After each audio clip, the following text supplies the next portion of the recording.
सभी भक्तों को जय श्री राधे कृष्ण। श्रीमद् भागवत महापुराण चतुर्थ स्कंद चतुर्थ अध्याय सती का अग्नि प्रवेश। श्री मैत्रेय जी कहते हैं, विदुर जी, इतना कहकर भगवान शंकर मौन हो गए। उन्होंने देखा कि दक्ष के यहाँ जाने देने अथवा जाने से रोकने दोनों ही अवस्थाओं में सती के प्राण त्याग की संभावना है। इधर सती जी भी कभी बंधुजनों को देखने जाने की इच्छा से बाहर आती और कभी भगवान शंकर रुष्ट न हो जाएं, इस शंका से फिर लौट जाती। इस प्रकार कोई एक बात निश्चित न कर सकने के कारण वे दुविधा में पड़ गईं, चंचल हो गईं।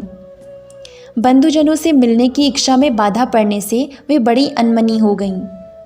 स्वजनों के स्नेहवश उनका हृदय भर आया और वे आंखों में आंसू भरकर अत्यंत व्याकुल हो रोने लगीं।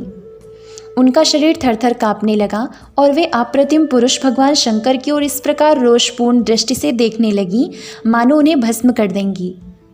शोक और क्रोध ने उनके चित्त को बिल्कुल बेचैन कर दिया तथा स्त्री स्वभाव के कारण उनकी बुद्धि मूढ़ हो गई। जिन्होंने प्रीतिवश उन्हें अपना आधा अंग तक दे दिया था, उन सत्पुरुषों के प्रिय भगवान शंकर को भी छोड़कर वे लंबी लंबी सांसें लेती हुई अपने माता पिता के घर चल दीं। सती को बड़ी फुर्ती से अकेली जाते देख श्री महादेव जी के मणिमान एवं मद आदि हजारों सेवक भगवान के वाहन वृषभ राज को आगे कर तथा और भी अनेकों पार्षद और यक्षों को साथ ले बड़ी तेजी से निर्भयतापूर्वक उनके पीछे हो लिए। उन्होंने सती को बैल पर सवार करा दिया तथा मैना, पक्षी, गेंद, दर्पण और कमल आदि खेल की सामग्री, श्वेत छत्र, चंवर और माला आदि राजचिन्ह तथा दुदुम्भी, शंख और बांसुरी आदि गाने बजाने के सामानों से सुसज्जित हो वे उनके साथ चल दिए। तदनंतर सती अपने समस्त सेवकों के साथ दक्ष की यज्ञशाला में पहुंची। वहाँ वेद ध्वनि करते हुए ब्राह्मणों में परस्पर होड़ लग रही थी कि सबसे ऊंचे स्वर में कौन बोले। सब और ब्रह्मर्षि और देवता विराजमान थे तथा जहाँ तहाँ मिट्टी, काठ, लोहे, सोने, डाभ और चर्म के पात्र रखे हुए थे। वहाँ पहुँचने पर पिता के द्वारा सती की अवहेलना हुई। यह देख यज्ञकर्ता दक्ष के भय से सती की माता और बहनों के सिवा किसी भी मनुष्य ने उनका कुछ भी आदर सत्कार नहीं किया। अवश्य ही उनकी माता और बहनें बहुत प्रसन्न हुईं और प्रेम से गदगद होकर उन्होंने सती जी को आदरपूर्वक गले लगाया। किंतु सती जी ने पिता से अपमानित होने के कारण बहनों के कुशल प्रश्न सहित प्रेमपूर्ण वार्तालाप तथा माता और मौसियों के सम्मानपूर्वक दिए हुए उपहार और सुंदर आसन आदि को स्वीकार नहीं किया। सर्वलोकेश्वरी देवी सती का यज्ञ मंडप में तो अनादर हुआ ही था। उन्होंने यह भी देखा कि उस यज्ञ में भगवान शंकर के लिए कोई भाग नहीं दिया गया है और पिता दक्ष उनका बड़ा अपमान कर रहा है। इससे उन्हें बहुत क्रोध हुआ। ऐसा जान पड़ता था मानो वे अपने रोष से संपूर्ण लोगों को भस्म कर देंगी। दक्ष को कर्म मार्ग के अभ्यास से बहुत घमंड हो गया था। उसे शिव जी से द्वेष करते देख जब सती के साथ आए हुए भूत उसे मारने को तैयार हुए तो देवी सती ने उन्हें अपने तेज से रोक दिया और सब लोगों को सुनाकर पिता की निंदा करते हुए क्रोध से लड़खड़ाती हुई वाणी में कहा। देवी सती ने कहा, पिताजी, भगवान शंकर से बड़ा तो कोई संसार में है ही नहीं। वे तो सभी देहधारियों के प्रिय आत्मा हैं। उनका ना कोई प्रिय है ना अप्रिय, अतएव उनका किसी भी प्राणी से वैर नहीं है। वे तो सबके कारण एवं सर्वरूप हैं। आपके सिवा और ऐसा कौन है जो उनसे विरोध करेगा। द्विजवर, आप जैसे लोग दूसरों के गुणों में भी दोष ही देखते हैं, किंतु कोई साधु पुरुष ऐसा नहीं करते। जो लोग दोष देखने की बात तो अलग रही, दूसरों के थोड़े से गुण को भी बड़े रूप में देखना चाहते हैं, वे सबसे श्रेष्ठ हैं। खेद है कि आपने ऐसे महापुरुषों पर भी दोषारोपण ही किया। जो दुष्ट मनुष्य इस शवरूप जड़ शरीर को ही आत्मा मानते हैं, वे यदि ईर्ष्यावश सर्वदा ही महापुरुषों की निंदा करें तो यह कोई आश्चर्य की बात नहीं है, क्योंकि महापुरुष तो उनकी इस चेष्टा पर कोई ध्यान नहीं देते, परंतु उनके चरणों की धूलि उनके इस अपराध को न सहकर उनका तेज नष्ट कर देती है। अतः महापुरुषों की निंदा जैसा जघन्य कार्य उन दुष्ट पुरुषों को ही शोभा देता है। जिनका शिव या दो अक्षरों का नाम प्रसंगवश एक बार भी मुख से निकल जाने पर मनुष्य के समस्त पापों को तत्काल नष्ट कर देता है और जिनकी आज्ञा का कोई भी उल्लंघन नहीं कर सकता। अहो, उन्हीं पवित्र कीर्ति मंगल में भगवान शंकर से आप द्वेष करते हैं। अवश्य ही आप अमंगल रूप हैं। अरे महापुरुषों के मन मधुकर ब्रह्मानंद में रस का पान करने की इच्छा से जिनके चरण कमलों का निरंतर सेवन किया करते हैं और जिनके चरणारविंद सकाम पुरुषों को उनके अभीष्ट भोग भी दे देते हैं, उन विश्वबंधु भगवान शिव से आप वैर करते हैं। वे केवल नाम मात्र के शिव हैं, उनका वे अशिव रूप अमंगल रूप है। इस बात को आपके सिवा दूसरे कोई देवता संभवतः नहीं जानते, क्योंकि जो भगवान शिव शमशान भूमिस्थ नरमुंडों की माला, चिता की भस्म और हड्डियां पहने जटा बिखेरे भूत पिशाचों के साथ शमशान में निवास करते हैं, उन्हीं के चरणों पर से गिरे हुए निर्माल्य को ब्रह्मा आदि देवता अपने सिर पर धारण करते हैं। यदि निरंकुश लोग धर्म मर्यादा की रक्षा करने वाले अपने पूजनीय स्वामी की निंदा करें तो अपने में उसे दंड देने की शक्ति न होने पर कान बंद करके वहां से चला जाए, और यदि शक्ति हो तो बलपूर्वक पकड़कर उस बकवाद करने वाली अमंगल रूप दुष्ट जीवा को काट डाले। इस पाप को रोकने के लिए स्वयं अपने प्राण तक दे दे, यही धर्म है। आप भगवान नीलकंठ की निंदा करने वाले हैं, इसलिए आपसे उत्पन्न हुए इस शरीर को अब मैं नहीं रख सकती।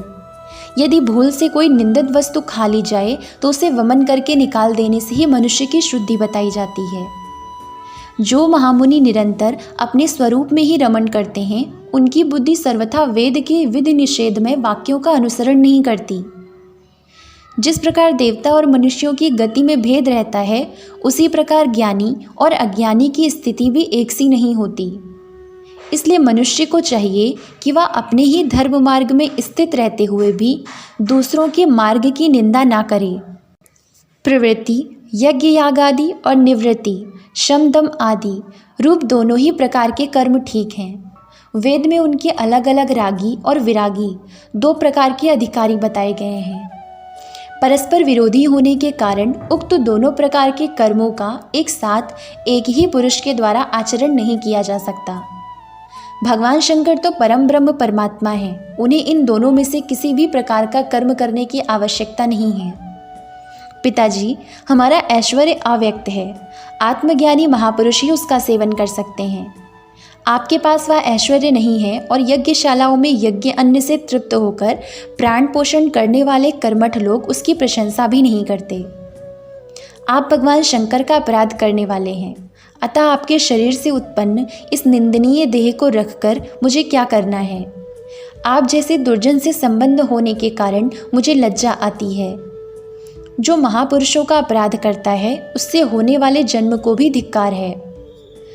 जिस समय भगवान शिव आपके साथ मेरा संबंध दिखलाते हुए मुझे हंसी में दाक्षायणी दक्ष कुमारी के नाम से पुकारेंगे, उस समय हंसी को भूलकर मुझे बड़ी ही लज्जा और खेद होगा। इसलिए उसके पहले ही मैं आपके अंग से उत्पन्न इस शवतुल्य शरीर को त्याग दूंगी। श्री मैत्रेय जी कहते हैं, काम आदि शत्रुओं को जीतने वाले विदुर जी उस यज्ञ मंडप में दक्ष से इस प्रकार कह देवी सती मौन होकर उत्तर दिशा में भूमि पर बैठ गईं। उन्होंने आचमन करके पीला वस्त्र ओढ़ लिया तथा आंखें मूंदकर शरीर छोड़ने के लिए वे योग मार्ग में स्थित हो गईं। उन्होंने आसन को स्थिर कर प्राणायाम द्वारा प्राण और अपान को एक रूप करके नाभि चक्र में स्थित किया। फिर उदान वायु को नाभि चक्र से ऊपर उठाकर धीरे धीरे बुद्धि के साथ हृदय में स्थापित किया। इसके पश्चात अनिंदिता सती उस हृदय स्थित वायु को कंठ मार्ग से भ्रुकुटियों के बीच में ले गईं।